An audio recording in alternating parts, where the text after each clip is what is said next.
നമസ്കാരം, ഞാൻ ബിജീഷ് ഉള്ളൂർ. പ്രൊഫഷണലി ഒരു ഫുൾ ടൈം ട്രേഡറാണ്. നമുക്ക് ഇന്നത്തെ മാർക്കറ്റിൽ നിഫ്റ്റിയിൽ സംഭവിച്ചത് നോക്കാം. വരാൻ പോകുന്ന ഒരു ദിവസങ്ങളിലായാലും നമുക്ക് ഇതേപോലെ മാർക്കറ്റ് സംഭവിച്ചത് നോക്കുന്ന ഒരു സമയത്ത് നമുക്ക് ഈസി ആയിട്ട് മാനേജ് ചെയ്യാൻ പറ്റും. അതായത് മെയിനായിട്ട് നമ്മൾ നോക്കേണ്ട ഈ സപ്പോർട്ട് പറയുന്ന ഒരു സപ്പോർട്ട് റെസിസ്റ്റൻസ് അനുസരിച്ച് എങ്ങനെയാണ് മാനേജ് ചെയ്യുക എന്നുള്ളതാണ്. നമ്മൾ നൽകിയിരിക്കുന്നത് സപ്പോർട്ട് 27,600 നമ്മൾ എക്സാക്റ്റ് ആയിട്ട് ഇന്നലെ തന്നെ സൂചിപ്പിച്ചിരുന്നു. നിഫ്റ്റിയിൽ ഒരു സ്ട്രഗിൾ ചെയ്യണമെങ്കിൽ സപ്പോർട്ടിന്റെ താഴെ സസ്റ്റെയിൻ ചെയ്ത് കഴിഞ്ഞാൽ നിഫ്റ്റി സ്ട്രഗിൾ ചെയ്യും. എപ്പോഴും സപ്പോർട്ടിന്റെ ഒരു മുകളിൽ സസ്റ്റെയിൻ ചെയ്ത് കഴിഞ്ഞാൽ നിഫ്റ്റി ബൗൺസ് ചെയ്യാനുള്ള ഒരു ശ്രമം നടത്തും. എപ്പോഴും ഓപ്പണിംഗ് ക്യാനൽ വളരെയധികം ഇമ്പോർട്ടൻ്റ് ആണ്. ഓപ്പണിംഗ് ക്യാനലിനെ കുറിച്ച് തന്നെ നമ്മൾ സൂചിപ്പിക്കാറുണ്ട്. ആദ്യത്തെ ഒരു 5 മിനിറ്റ് ക്യാനൽ തന്നെ നമ്മൾ നൽകിയിരിക്കുന്ന സപ്പോർട്ട് ബ്രേക്ക് ചെയ്തു. പിന്നീട് ഇവിടുന്ന് ഒരു ബൗൺസ് ചെയ്താലും അത് തുടക്കത്തിൽ തന്നെ ആ ഒരു പ്രഷർ മാർക്കറ്റിൽ വന്നുകൊണ്ട് തന്നെ അതിനൊപ്പം തന്നെ മാർക്കറ്റ് ട്രെൻഡ് നിലനിൽക്കും. ഇത് നമ്മൾ ഓരോ ദിവസങ്ങളിലെ മാർക്കറ്റിൽ അത് സൂചിപ്പിക്കുന്നതാണ്. ഓരോ സപ്പോർട്ട് ലെവലുകളും അതിനനുസരിച്ചുള്ള സപ്പോർട്ട് ലെവലുകളാണ്.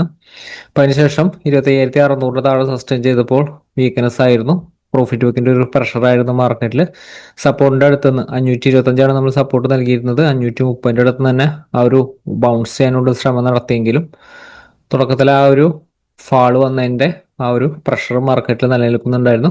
അതിനുശേഷം നമ്മൾ നൽകിയിരിക്കുന്ന ഒരു സപ്പോർട്ട് എന്ന് പറയുന്നത് എപ്പോഴും ശ്രദ്ധിക്കേണ്ട കാര്യം, നമ്മൾ നൽകിയിരിക്കുന്ന ആ ഒരു സപ്പോർട്ട് എന്ന് പറയുന്നത് വളരെ ഇമ്പോർട്ടന്റ് സപ്പോർട്ട് ലെവലാണ് നൽകുക. എപ്പോഴും ആ റൈറ്റ് എൻട്രി എപ്പോഴും പറയാറുള്ളതാണ്. റൈറ്റ് എൻട്രിക്ക് വേണ്ടിയിട്ട് റൈറ്റ് സപ്പോർട്ടിനെ വെയിറ്റ് ചെയ്യണം. റൈറ്റ് സപ്പോർട്ടിൽ വരുമ്പോൾ മാത്രമാണ് എപ്പോഴും ആ ഒരു റൈറ്റ് എൻട്രി വർക്ക് ചെയ്യുകയുള്ളൂ. അപ്പോഴാണ് മാർക്കറ്റിൽ ഒരു മൊമെന്റം പോലും ലഭിക്കുന്നത്. 24,465 സപ്പോർട്ട് നൽകിയിരിക്കുന്നത്. ഈ 465 നിന്നും ഒരു ബൗൺസ് നടത്തി അതിനുശേഷം ഇത് ഈ ഒരു ഏരിയ 525 റെസിസ്റ്റൻസ് ആയിട്ട് നിലനിൽക്കുന്നു മാർക്കറ്റിൽ കണ്ടു. ഇതാണ് ഇന്നത്തെ മാർക്കറ്റിൽ സംഭവിച്ചിരിക്കുന്നത്. അപ്പോൾ ഇപ്പോഴും മാർക്കറ്റിന്റെ സപ്പോർട്ട് റെസിസ്റ്റൻസ് അനുസരിച്ച് മാനേജ് ചെയ്യുമ്പോൾ ഇതേ രീതിയിൽ മാർക്കറ്റിനെ മാനേജ് ചെയ്യാനായിട്ട് ശ്രമിക്കുക. നമുക്ക് ഡെയിലി ടൈം ഫ്രെയിമിലേക്ക് വരികയാണെങ്കിൽ നിഫ്റ്റിയുടെ സിറ്റുവേഷൻ, നിഫ്റ്റി കഴിഞ്ഞ ദിവസത്തിൽ തന്നെ, അതായത് ഇന്നത്തെ ദിവസത്തിൽ തന്നെ 600 ചേഞ്ച് ചെയ്യാത്തത് കൊണ്ട് തന്നെ ആ ഒരു പ്രഷർ മാർക്കറ്റിലുണ്ട്. അപ്പം അതുകൊണ്ട് തന്നെ നിഫ്റ്റിയിൽ ആ ഒരു പ്രഷർ 600 താഴെ സസ്റ്റെയിൻ ചെയ്യുമ്പോൾ 600 അല്ല റെസിസ്റ്റൻസ്, നമ്മൾ റെസിസ്റ്റൻസ് സപ്പോർട്ടുകൾ നൽകാം. അതിനൊരു താഴെ സസ്റ്റെയിൻ ചെയ്യുമ്പോൾ എപ്പോഴും മാർക്കറ്റിന്റെ ആ ഒരു പ്രഷർ മാർക്കറ്റിൽ ഉണ്ടായിരിക്കും. അപ്പം അതേപോലെ തന്നെ നല്ല സപ്പോർട്ടിൽ നിന്ന് മാത്രം ഒരു ബൈ ഓപ്പർച്യൂണിറ്റി യൂട്ടിലൈസ് ചെയ്യുക. റെസിസ്റ്റൻസിന് മുകളിൽ സസ്റ്റെയിൻ ചെയ്താൽ മാത്രമാണ് ബൈക്ക് ഒരു ചാൻസ് ഉള്ളൂ.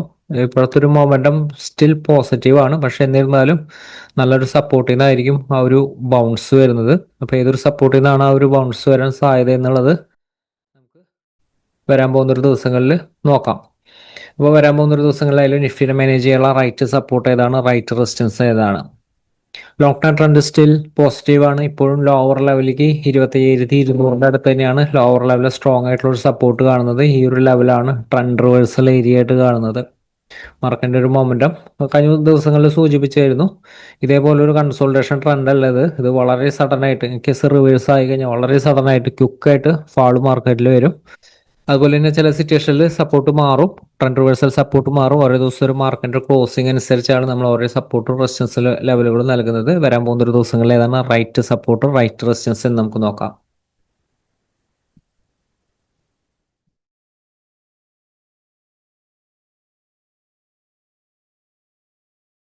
റൈറ്റ് ആയിട്ടുള്ള സപ്പോർട്ട് കാണുന്നത് നൽകിയിരിക്കുന്ന ലോര തൊട്ട് താഴെയാണ് ആ ഒരു സപ്പോർട്ട് വരുന്നത്.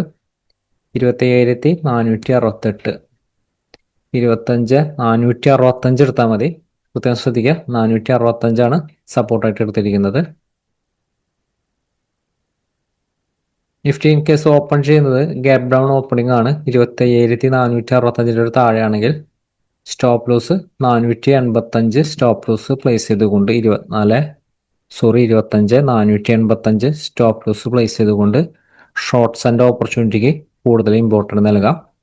ഈ ഒരു ലെവല് വീക്ക്നെസ് ആണ്. ഈ ഒരു ലെവലിന്റെ താഴെ സസ്റ്റെയിൻ ചെയ്താൽ വീണ്ടും പ്രോഫിറ്റ് ബുക്കിന്റെ പ്രഷർ മാർക്കറ്റിൽ കിട്ടും.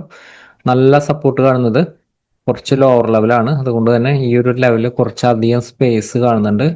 കുറച്ചധികം പോയിന്റിന്റെ സ്പേസ് ആണ് കാണുന്നത്. 27,320 വരെ, 320 വരെയാണ്. ഇനി 320 എത്തുമ്പോഴാണ് ഈ നല്ലൊരു സപ്പോർട്ട് വരുന്നത്.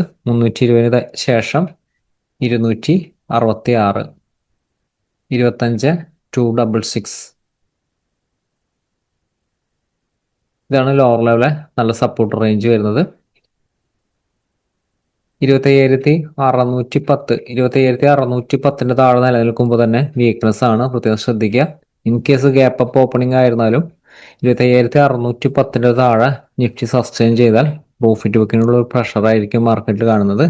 ഇൻ കേസ് പറയുന്ന ഒരു സപ്പോർട്ട് റെസിസ്റ്റൻസ് റേഞ്ചിലല്ലെങ്കിൽ ഈ ഒരു റേഞ്ചിൽ പ്രത്യേകം ശ്രദ്ധിക്കേണ്ടത്, ഇവിടെ ഒരു മൈനർ ആയിട്ടുള്ള സപ്പോർട്ട് ഉണ്ട്, ഞാൻ ഇവിടെ മാർക്ക് ചെയ്യുന്നുണ്ട്. 25,570 ആ ഒരു സപ്പോർട്ട് വരുന്നത്. റൈറ്റ് റെസിസ്റ്റൻസ്, പക്ഷേ റൈറ്റ് സ്റ്റോപ്പ് ലോസ് 610 ഒരു മുകളിലാണ്. ഈ ഒരു ലെവലാണ് ഓപ്പൺ ചെയ്യുന്നത്. 570 മുകളിലാണ് ഓപ്പൺ ചെയ്യുന്നതെങ്കിൽ ഇൻ കേസ് ഇതിൻ്റെ ഒരു മുകളിലേക്ക് പോയാലും 610 റെസിസ്റ്റൻസ് ആയിട്ട് ആക്ട് ചെയ്യുക. തിരിച്ച് ഇതിൻ്റെ താഴത്തേക്ക് സസ്റ്റെയിൻ ചെയ്താൽ വീക്ക്നെസ് ആണ്. പിന്നെ ലോവർ ലെവൽ സപ്പോർട്ട് കാണുന്നത് നമ്മൾ ഇന്ന് നൽകിയിരിക്കുന്ന 25,525 സപ്പോർട്ട് വരുന്നത്. ഇതും മൈനർ ആയിട്ടുള്ള സപ്പോർട്ടാണ്. നല്ലൊരു സപ്പോർട്ട് ഇതാണ് വരുന്നത്. നല്ല സപ്പോർട്ട് യെല്ലോ ലൈൻ മാർക്കിലാണ് നല്ല സപ്പോർട്ടുകൾ വരുന്നത്. അതുകൊണ്ടാണ് ലോവർ ലെവലിലൂടെ മാർക്ക് ചെയ്തിരിക്കുന്നത്. അതുപോലെ തന്നെ ഇൻ കേസ് ഓപ്പൺ ചെയ്യുന്നത് സപ്പോർട്ട് റെസിസ്റ്റൻസ് റേഞ്ചിലല്ലെങ്കിൽ വെയിറ്റ് ചെയ്യുക. റൈറ്റ് എൻട്രി എപ്പോഴും റെസിസ്റ്റൻസിന്റെ അടുത്തുനിന്ന് തിരിച്ചു വരുമ്പോഴായിരിക്കും റൈറ്റ് എൻട്രി വരുന്നത്. അതുപോലെ തന്നെ ഓപ്പൺ ചെയ്യുന്നത് 25,570 മുകളിലാണ്. 610 മുകളിലേക്ക് സസ്റ്റെയിൻ ചെയ്താൽ ബൈക്ക് കൂടുതൽ ഇമ്പോർട്ടൻസ് നൽകുക. ഇൻ കേസ് ഓപ്പൺ ചെയ്യുന്നത് ഗ്യാപ്പ് അപ്പ് ഓപ്പണിംഗ് ആണ്, വലിയൊരു ഗ്യാപ്പ് അപ്പ് ഓപ്പണിംഗ് ആണ്. 25,610 മുകളിലാണ് ബൈക്ക് മാത്രം ഇമ്പോർട്ടൻസ് നൽകുക. 610 താഴെ ഒരു ക്യാൻഡിൽ ക്ലോസ് ചെയ്താൽ മാത്രമാണ് shorts and opportunity. Higher level 25,666 resistance ഉണ്ട്. 25,666 മുകളിലും ഒരു 5 മിനിറ്റ് ക്യാൻഡിൽ ക്ലോസ് ചെയ്യുകയാണെങ്കിൽ വീണ്ടും ബൗൺസിന് സാധ്യതയുണ്ട്. മാർക്കറ്റ് മുകളിലേക്ക് ബൗൺസ് ചെയ്യും. അതിനുശേഷം 745 റെസിസ്റ്റൻസ് വരുന്നത്. 25,745. പിന്നെ 800 അടുത്ത് സ്ട്രോങ് റെസിസ്റ്റൻസ് ആണ്. 810 മുതൽ തന്നെ സ്ട്രോങ് റെസിസ്റ്റൻസുകൾ തുടങ്ങുകയാണ്.